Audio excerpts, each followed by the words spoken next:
Welcome back. नाजरीन, नसीर भुट्टो साहब break से पहले 63(1) आइन के आर्टिकल की बात कर रहे थे। बरसर इक़्तिदार वज़ीर आज़म को तौहीन अदालत का मुजरिम करार दिया जाना महज़ब दुनिया में ऐसा पहली मरतबा हुआ है। शर्जील मेमन साहब से बात करते हैं। शर्जील मेमन साहब, भुट्टो साहब कह रहे हैं कि 63(1) के तहत डिस्क्वालीफाई हो गए हैं। जब उन्हें मुजरिम करार दे दिया सुप्रीम कोर्ट ने, तो उनको वो डिस्क्वालीफाई हो गए हैं ऑटोमेटिकली, और वज़ीर आज़म जो है उनकी नाअहलियत खुद ब खुद हो चुकी है। आप क्या कहेंगे? देखिए जी, भुट्टो साहब अपनी राय रख सकते हैं, उनको पूरा इख्तियार है, लेकिन हम ये कहते हैं कि वो डिस्क्वालीफाई नहीं हुए अभी तक, और ये अभी फैसला जो है स्पीकर नेशनल असेंबली को भी करना है, और एक दूसरा हमारे पास ऑप्शन जो है वो बिल्कुल क्लियर है कि अपील में हम जाए। अब मैं पहले तो जो मोहतरमा बैठी है नाज बलोच साहिबा, इनकी तकरीर बहुत अच्छी है। मैं इमरान खान साहब से सिफारिश करूंगा कि इनको कोई प्राइम मिनिस्टर बनवा ले अपने टेन्योर में। जी नहीं भाई, आपको सिफारिश करने की जरूरत नहीं, आप लोग अपनी सिफारिशात कर लीजिए। मैं बिल्कुल आपके उसमें बीच में नहीं बोला। हाँ, तो आपके ऊपर पर्सनल हिट भी मैंने नहीं किया है, मेहरबानी। अच्छी बात नहीं होती।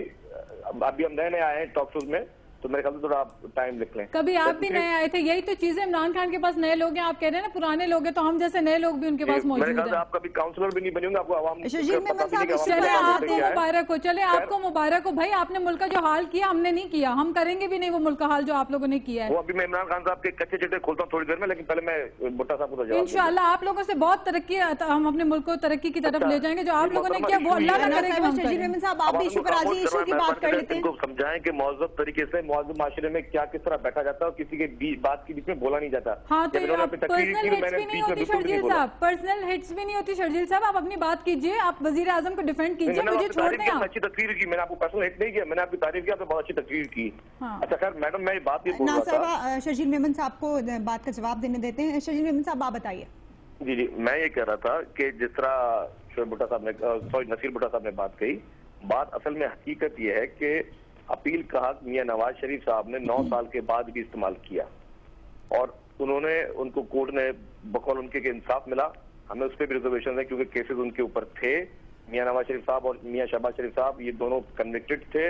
उसके बाद ये डील करके परवेज मुशर्रफ के साथ जो उन्होंने मुआहिदा साइन किया, माफीनामा लिख कर गए कि हम 10 साल तक जो पाकिस्तान में नहीं आएंगे, ना ही सियासत करेंगे, तो वो दूसरा इन्होंने एक कानून की ब्रीच की। उस मुआहिदे की भी कोई लीगल वैल्यू नहीं थी, लेकिन उन्होंने वो मुआहिदा भी किया। असल हकीकत क्या है? हकीकत ये है कि परवेज मुशर्रफ को ये लोग सदर नहीं मानते थे। आज बोलते हैं कि हम सदर आसिफ अली जरदारी को सदर नहीं मानते, वजीर आजम को वजीर आजम नहीं मानते। परवेज मुशर्रफ को अगर ये सदर नहीं मानते थे तो इनको जो पार्डन का जो आखिरी लेटर साइन किया है वो चीफ एग्जीक्यूटिव परवेज मुशर्रफ ने किया है। तो मेरे हिसाब से तो इनका वो जो पार्डन जो मिला है इनको, वो भी गलत मिला है, और उसी परवेज मुशर्रफ से इनके वज़रा ने हल्फ भी उठाए। करप्शन के केसेस, दूसरे केसेस, आज रहमान मलिक साहब ने जो कच्चा चिट्टा PMLN का खोला है $32 मिलियन का, और उन्होंने कहा है कि अगर मियां बरादरान में, शरीफ बरादरान में अगर इनमें इखलाक की जरूरत है तो मुझे कोर्ट ले जाएं, और अगर ये गलत सबूत में बोल रहा हूँ, गलत बात कर रहा हूँ, तो मुझे फांसी चढ़ा दें। तो उन्होंने सुप्रीम कोर्ट के चीफ जस्टिस साहब से भी अपील की है कि सुओ मोटो नोटिस लें।